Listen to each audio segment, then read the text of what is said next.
நண்பர்களே, welcome to my channel let's play fantasy. இன்னைக்கு நம்ம என்ன மேட்சுக்கான ப்ரெடிக்ஷன் பார்க்க போறோம் அப்படின்னு பாத்தீங்கன்னா, ஆஸ்திரேலியா வெர்சஸ் வெஸ்ட் இண்டீஸ் இரண்டாவது T20 மேட்சுக்கான ப்ரெடிக்ஷன் பார்க்க போறோம்.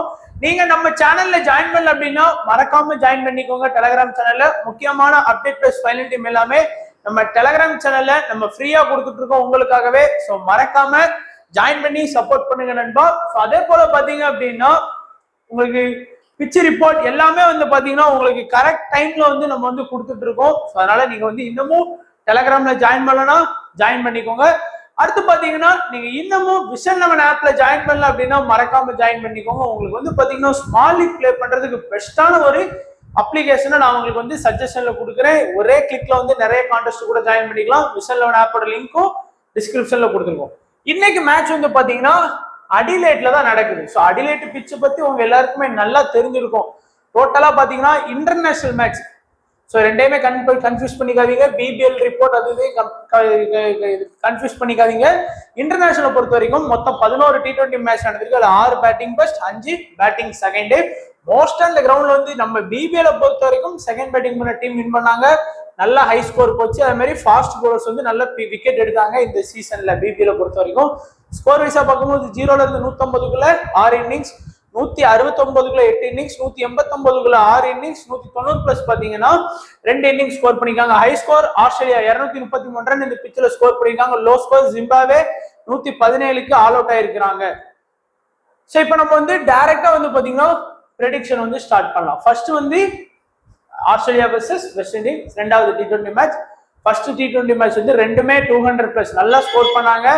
பக்கத்துல வந்துதான் வந்து பாத்தீங்கன்னா வெஸ்ட் இண்டீஸ் வந்து மேட்ச் வந்து மிஸ் பண்ணிட்டாங்க. நம்ம இன்னைக்கு வந்து பாத்தீங்கன்னா நம்ம ஃபர்ஸ்ட் மேட்ச் வந்து 1 சைடா நம்ம வந்து கிளீன் ஷீட் பண்ணோம். காரணம் வந்து பாத்தீங்கன்னா பிரெண்டன் கிங்கோட 53 ரன்னு பிளஸ் நமக்கு வந்து பாத்தீங்கன்னா ஹேசல்வுட் வந்து பெருசா விக்கெட் எடுக்காதனால நம்ம வந்து லாஸ்ட் மேட்ச்ல வந்து வின் பண்ணதுக்கு காரணம் வந்து இது போலதான்.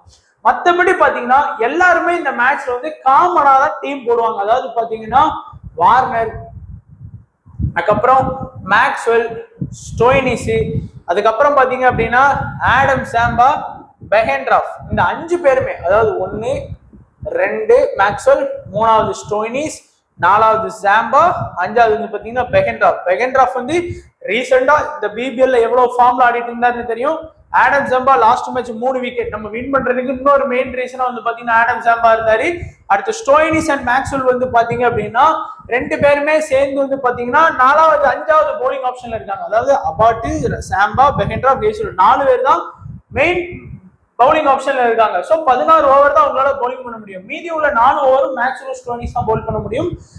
நல்லா பவுலிங் பண்ணாங்கன்னா எக்ஸ்ட்ரா கூட ஓவர் பவுலிங் பண்றதுக்கான வாய்ப்பு இருக்கு அப்படிங்கறத லாஸ்ட் மேட்ச்ல ப்ரூவ் பண்ணி 2 பேருமே சேர்ந்து 3 விக்கெட் பிளஸ் வந்து பாத்தீங்கன்னா ரன் வந்து பெருசா அடிக்கல, 19 ரன் தான் அடிச்சாங்க. பட் 2 பேருமே நல்ல ஒரு ஃபேண்டசி பாயிண்ட்ல வந்துட்டாங்க.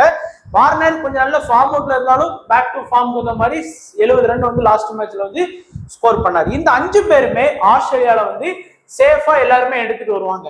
வெஸ்ட் இண்டீஸை பொறுத்த வரைக்கும் பாத்தீங்கன்னா பூரன் 6வது ஆப்ஷன்ல இருக்கிறாரு. மொத்தத்துல பாத்தீங்கன்னா 7வது ஆப்ஷன்ல பாத்தீங்கன்னா ரசலை வந்து எல்லாருமே எடுத்துட்டு வருவாங்க. 8வது வந்து பாத்தீங்க அப்படின்னா ஹோல்டரை வந்து 7வது வந்து பாத்தீங்க அப்படின்னா ஹோல்டரை எல்லாரும் எடுப்பாங்க. பூரன் லாஸ்ட் மேட்ச் வந்து 18 ரன் அடிச்சாலும் நல்ல ஒரு ஃபார்ம்ல நம்ம இந்த அபுதாபி T10 எல்லாம் பார்த்தோம், நல்ல T20 லீக்லாம் பார்த்தோம்.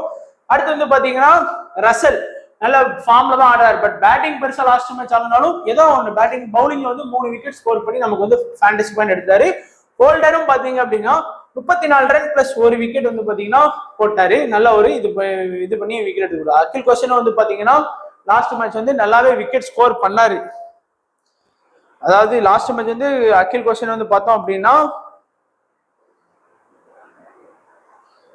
விக்கெட் பெருசா எடுக்கலனாலுமே பவுலிங் ஓரளவுக்கு ஏதோ அந்த சரி. பேட்டிங் வந்து பாத்தீங்க அப்படின்னா விக்கெட் கிடையாதுதான். பேட்டிங் வந்து ஒரு சில ரன் 6 ரன் 8 ரன் கிட்ட ஆடினாரு. பட் அது பெருசா கணக்குல இருந்தாலும் 4 ஓவர் கம்ப்ளீட்டா பவுலிங் பண்ணுவார். அது ஒரு அகில் கொஸ்டின் வந்து ஒரு பெஸ்ட். இல்ல அப்படின்னா நீங்க செப்பட கூட நீங்க வந்து ட்ரை பண்ணிக்கலாம். ஸோ இந்த 7 பேர் 8 பேர் அங்க 5 6 7 8 பேர் வந்து பாத்தீங்கன்னா சேஃபா எல்லாருமே சூஸ் பண்றது. இந்த 9வது பிளேயர், 10வது பிளேயர், 11வது பிளேயர், இந்த 3 பிளேயர் தான் உங்க ஆப்போனன்ட்டுக்கும் உங்களுக்குமான வித்தியாசமா இருக்கும். அந்த 3 பேர்ல ஒரு 5 பேர் பாத்தீங்க அப்படின்னா ஒன்னு வந்து மிச்சல் மார்ஸ் வந்து உங்க ஆப்போனன்ட் வந்து சூஸ் பண்றதுக்கான வாய்ப்பு இருக்கும். அண்ட் ஹேஸ்லூட்டை சூஸ் பண்ணுவாங்க. அண்ட் மூணாவது ஆப்ஷனை பார்த்தீங்கன்னா சீன் அபாட்டை வந்து சூஸ் பண்ணுவாங்க. இங்க வந்து பாத்தீங்க அப்படின்னா பிரண்டன் கிங் வந்து சூஸ் பண்ணுவாங்க அண்ட் ஷெப்பர்டையும் வந்து பாத்தீங்கன்னா பிக் பண்ணுவாங்க. ஸோ அந்த 5 பேர்ல உங்க ஆப்போனன்ட் வந்து இந்த 3 பேர்ல வந்து யாரை வேணாலும் எடுக்கிறதுக்கான வாய்ப்பு இருக்கும். ஃபர்ஸ்ட் வந்து பாத்தீங்கன்னா சேஃபா ஒரு 8 பிளேயர் இருக்கிறாங்க. அந்த 8 பிளேயர் எல்லாருமே எடுத்துருவாங்க. 9, 10, 11 தான் கொஞ்சம் வித்தியாசம் இருக்கும். அதே மாதிரி கேப்டன் வைஸ் கேப்டனை பொறுத்த வரைக்கும் பாத்தீங்கன்னா மோஸ்டா எல்லாருமே ரசலை கேப்டன் அண்ட் வைஸ் கேப்டனா ட்ரை பண்ணி பார்ப்பாங்க. இல்ல அப்படின்னா மேக்ஸ்வெல் ஸ்டோயினிஸ்ல இருந்து கேப்டன் அண்ட் வைஸ் கேப்டனும் நிறைய ஆப்போனன்ட் வந்து டிஃப்ரெண்டா ட்ரை பண்ணுவாங்க. ஸோ இப்போ நம்ம ஸ்மால் லீக் டீமை பாத்தீங்கன்னா இன்னும் ஒரு சில ஐடியாஸ் கிடைக்கும் உங்களுக்கு. ஸோ நம்ம லாஸ்ட் மேட்ச் எடுத்த டீம் தான் எடுத்திருக்கோம், பெருசா டிஃப் சேஞ்ச் பண்ணல. So Pooran, Brandon King, Holder, Akeal Hosein, Russell. Akeal Hosein வந்து பாத்தீங்கன்னா ஒரு ரிஸ்கான ஒரு பிக்கா நான் யூஸ் பண்ணியிருக்கேன் இந்த மேட்ச்ல. ஏன்னா கம்ப்ளீட்டா 4 ஓவர் பவுலிங் பண்றாரு, விக்கெட் எடுக்கிறதுக்கான வாய்ப்பும் இருக்கு. இந்த வார்னர், மார்ஸ், மேக்ஸ்வெல் ஸ்டோயினிஸ் டாப்ல இருக்கக்கூடிய எல்லா பேட்ஸ்மேனும் எடுத்தாச்சு.